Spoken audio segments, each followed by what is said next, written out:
Iyang mga nagsasalitang yan, Sis Luz, laban sa kapatid na Daniel, hindi nag-iisip yan ng magandang pag-iisip. Kalaban ko yung mga yan, kahit sino pa yan. Sinasabi ko sa inyo, kalaban ko yung mga yan. Kahit sino pa, manggagawa, miyembro, kamag-anak ko, kung sino man, na nagsasalita laban kay kapatid na Daniel, kalaban ko yan. Opo, totoo yan. Kalaban yan ni kapatid na Eli. Kalaban din natin yan. Sino man yan. Yun po. At hindi talaga dapat yun. Sino ba yung mga kapatid na Luz, ang tinatanong ko lang naman sa'yo, yung... baka wag ka nang relax ka lang kasi alam mo. Matitinong tao pa ba yung alam na nilang patay yung nandoon sa video? Yun ang kanilang pinapakinggan, yun ang kanilang tinatanggapan ng turo. Maayos pa po ba? Nasa katinuan pa po ba ng isip yung mga ganun tao? Parang nakita ko yung aking classmate na doktor, si Dr. Gail Javier. Baka pwede siyang mahinga ng komento. Naaawa rin kasi ako dito sa mga namatay na yung sugo nila. Meron na pong kalahating taon, 6 na buwan na rin. Sa kanilang pagtitipon-tipon, videos noong patay ang piniplay, pinapatugtog sa kanilang pagtitipon. At yung nasa video, ang kanilang tinatanggapan pa rin ng turo.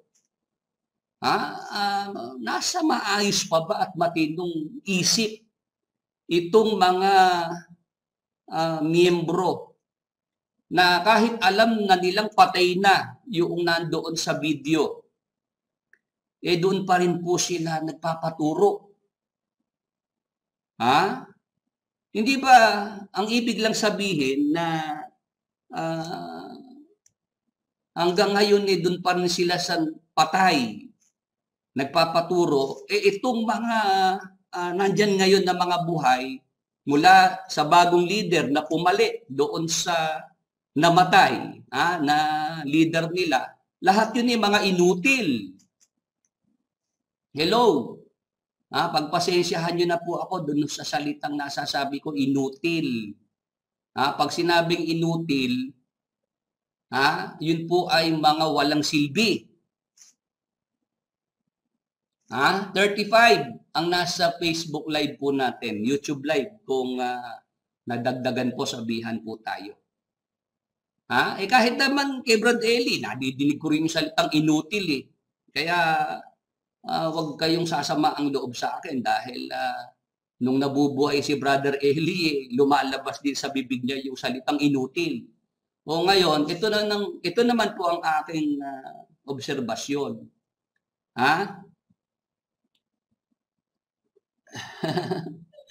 Ayan, sabi ni Doc Gail Javier, Brother Willie, sa pagkakaalam ko, pagpatay na, ala na magagawa. Wala na po talagang magagawa. Nasa Biblia po yun .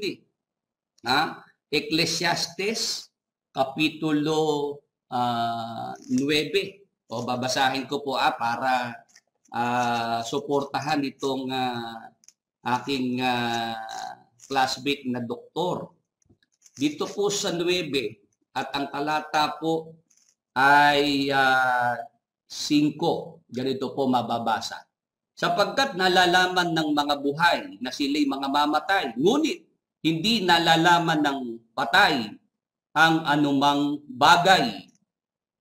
Ni mayroon pa man silang kagantihan sapagkat ang alaala sa kanila ay nakalimutan. Yes, anumang masumpungang gawain ng iyong kamay ay gawin mo ng iyong kapangyarihan.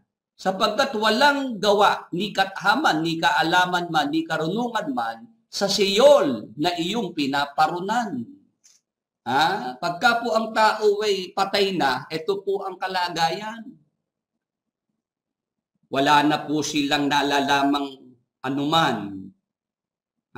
Tapos pagka ang tao po ay buhay, sinasabihan na habang buhay, gawin mo ng iyong kapangyarihan yung anumang masumpong ang gawain ng iyong kamay.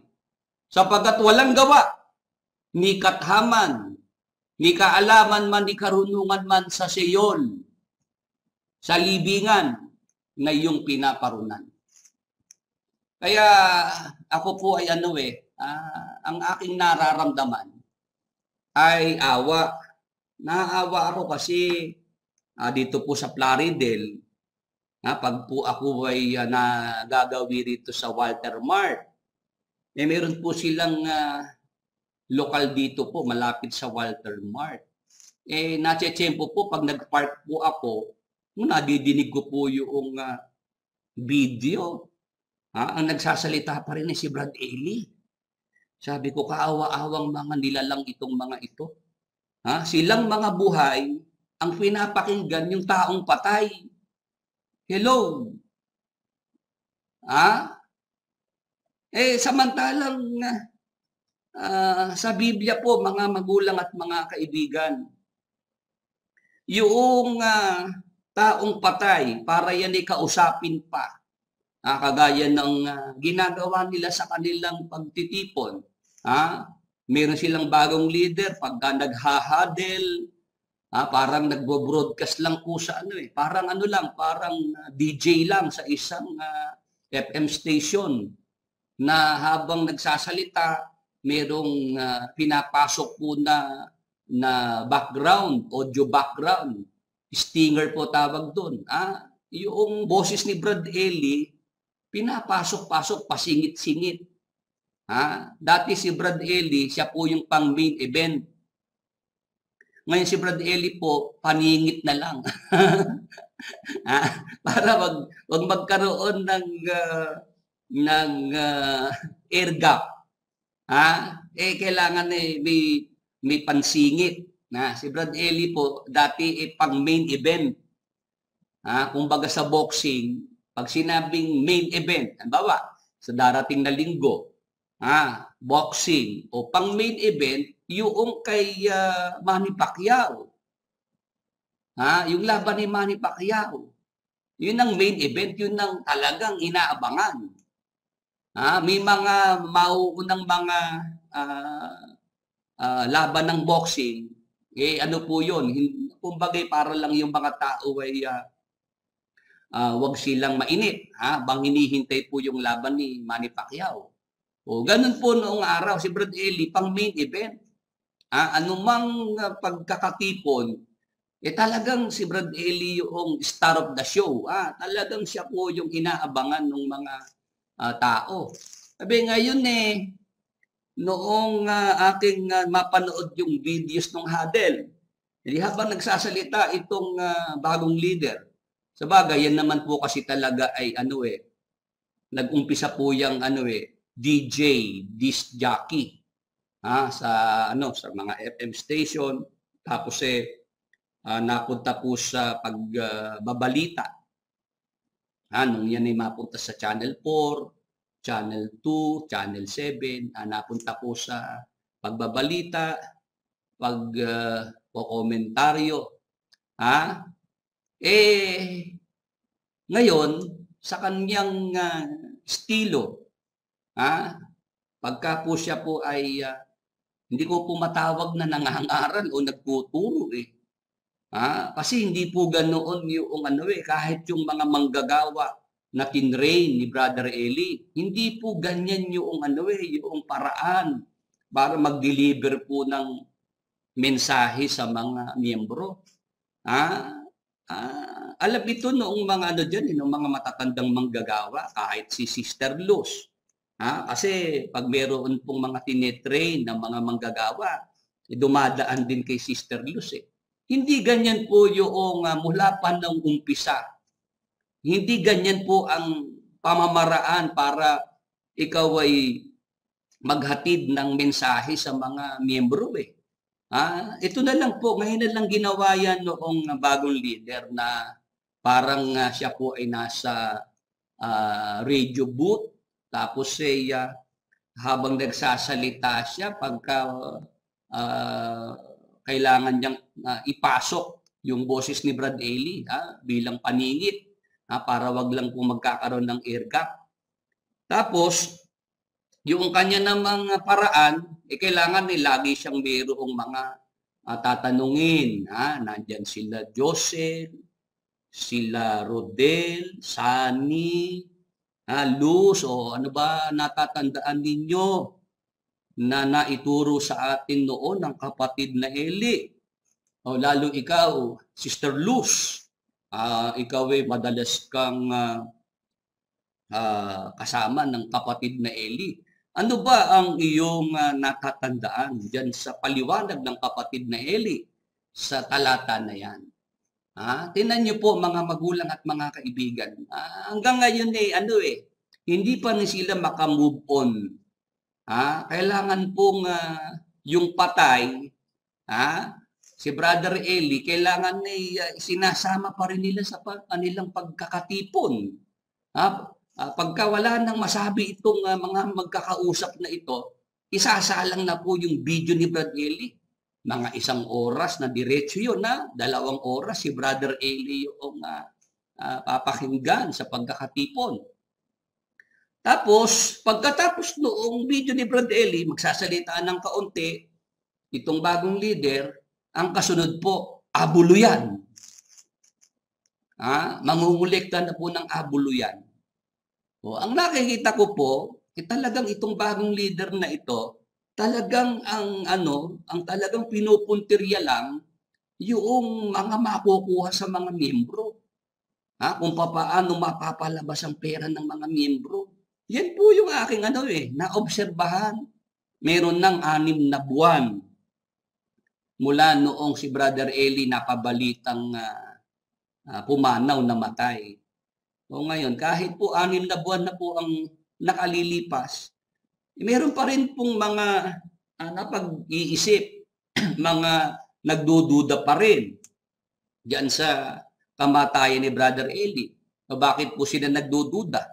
Brother Willie, meron pang certification, nakapirma pa si Brother Eli. Yung mga nabautismohan ng Marso, Abril, Mayo, Hunyo, Hulyo, Agosto. Nakapirma pa si Brad Eli. Pwede ba naman ikang patay na nakapirma pa? Hello? Tapos itong nakaraang sila po'y nag-anyaya na ang mass indoctrination. August 2. Ito po, na-share sa akin yung video. Yung patay, si Brad Eli pa rin ang nag-aanyaya, nag-iimbita para sa pagdalo sa mass indoctrination nila. Tapos pati yung petsa, sinasabi ni Brad Eli, Augusto 2021. Hello? Kaya yung mga iniisip si Brother Eli parang hindi naman talaga patay.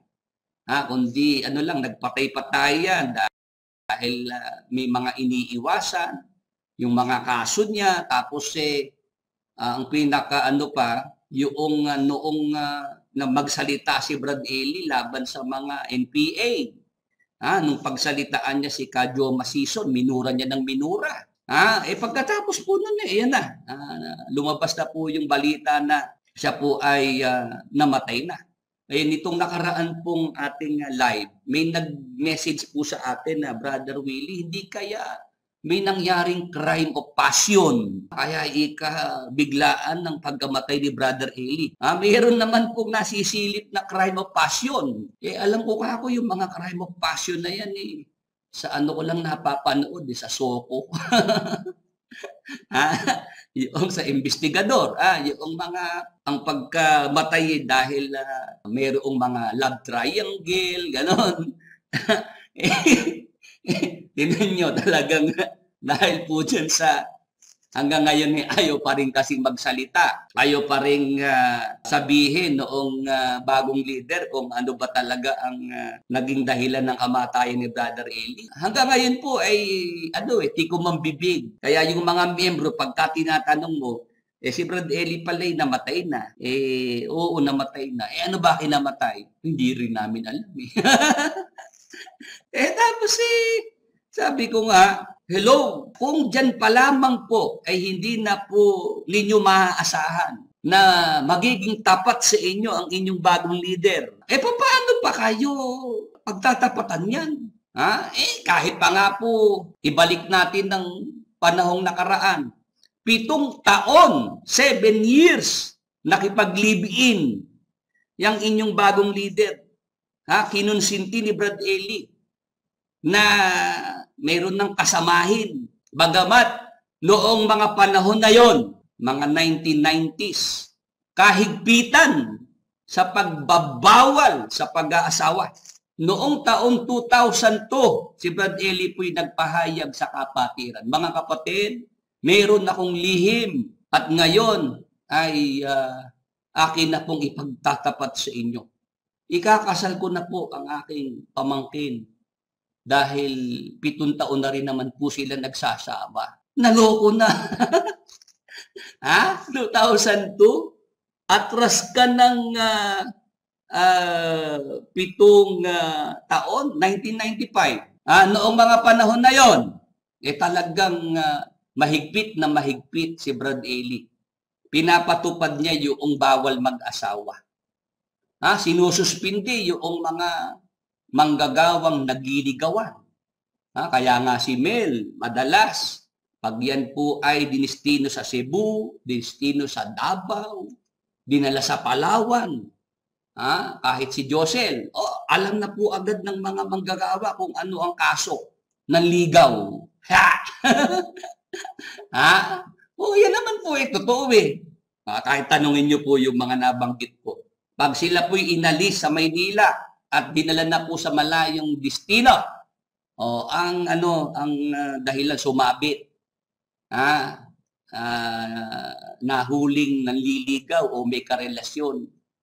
Tapos yung iba namang mga manggagawa na yun nga, nagligawan, yung iba nagtanan, talagang yan ay ipinapahiya ni Brad Eli sa kapatiran. Pagka noong mga panahon na yun, ikaw po'y manggagawa na nag-asawa, para ka pong may sakit na nakakahawa. Parang ikaw ay may COVID-19 noong panahon na yun. Ikaw po ay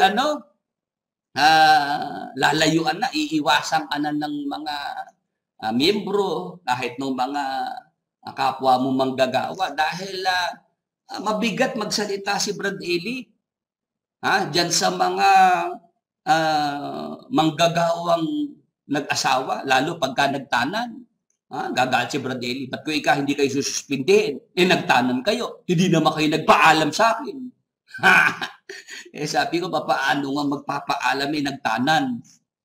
O ngayon, to cut the story short, ang aking nakita po diyan ay mataas na kapaimbabawan. Yung hypocrisy, napakatinding hypocrisy yung nakita ko diyan na pagka sa mga hindi ka mag-anak, hindi mga kadugo, napakahigpit ni Brad Eli, yung renor na manggagawa, yan po ay sinuspindi dahil nanligaw. Alam niyo po ba, nung panahon na yun ay nasa Baguio City kami. Sumunod yung renor sa amin dun sa Baguio. Para lang pakiusapan si Brad Eli na siya ay patawarin na at siya ay tanggapin na para makabalik na siya sa pagdestino bilang manggagawa. Talagang kung saan kami magpunta, susunod-sunod po yung renor. Parang aso na hinahabol-habol si Brad Eli. Si Brad Eli naman nagpapahabol naman talaga. Ganun po yung inabot noong mga manggagawa na nasuspindi dahil nagligawan, dahil nagkaroon ng relasyon, nagtanan. Samantalang ito naman palang kanyang pamangkin na mahal niya. Mas mahal niya kay Jesus Christ. Kinonsinti naman niya sa loob ng 7 taon. 7 taon niyang pinagtakpan, kahit na may mga nakakakita ng mga miyembro na may kasakasamang babae sa sasakyan, lumalabas po doon nung lumabas po sa kwarto ng Lucky Fortune Hotel, bumababa sa hagdanan, sabay. Pinag-usapan ng mga miyembro. Galit na galit si Brad Eli. Noong mapag-usapan yung kanyang pamangkin. Sabi ni Brother Eli, kayo ika, mga masasama ang mga isip, mga malilisyosa, mga tismosa, magsilayas kayo dito sa iglesia. Ganun po si Brad Eli nung mga panahon na yun. O ngayon, bakit tayo napunta dyan? Kasi kung itong bagong leader, naaalala pa niya yung ginawa niya na yan, na siya po ay hindi naging tapat sa mga kapatid nung mga panahon na yon, sana naman bumawi siya sa panahong ito. Tama po ba? Sana naman ito yung panahon na siya naman makabawi. Na ipagtapat niya ngayon. Ano ba masama kung sabihin niya sa mga miyembro na si Brad Eli, nasa Brazil kasi si Brad Eli, alam niyo naman ang Brazil, matindi ang naging kaso diyan ng di ba tapos agad ang usapan. Bakit hindi niya sinasabi hanggang ngayon? Yun nga po hindi binigyan si Brad Eli ng maayos na burol, lamay, maayos na libing. Yan lang question yan sa marami. Kaya nga itong bagong leader, talagang ang una niyang tinanggal diyan sa kanilang grupo, yung pagkakataon ng mga miyembro na siya'y matanong, na siya'y tanungin ng mga kapatid, Kuya, si Brad Eli, ano ba talaga ikinamatay? Yun ang kanyang iniwasan Kaya yan ang una niyang tinanggal, yung siya'y matatanong ng mga miyembro. O tapos ang isa pang iniiwasan niya na tanong, pagdating sa mga properties, pagdating sa mga kayamanang naiwan ni Brother Eli. Ano po yung sabi po doon sa isang vlog, $80 million. Katumbas ng 4 na bilyong piso ang inestimate na mga properties, mga kayamanan ni Brother Eli. Nasaan na ngayon yun? Kanino napunta yung $80 million na yon? Hello? 4 na bilyong piso. Sana napunta yan? Sino-sino yung mga dyan?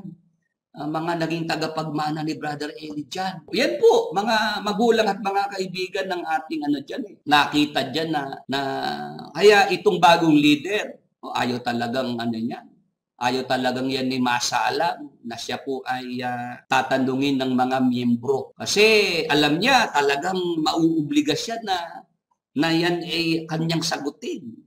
Ngayon, ang punto natin dito, magpapaakay ba kayo dyan sa inyong bagong leader na hindi naman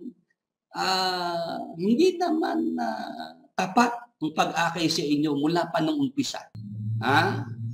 Paano po kayo magpapaakay pa rin sa isang leader na hindi po alam yung yung kasabihan, ang pagsasabi ng tapat, pagsasama ng maluwat? Tama po ba? Alam niyo po ba yung kasabihan na yon? Ang pagsasabi ng tapat, pagsasama ng maluwat.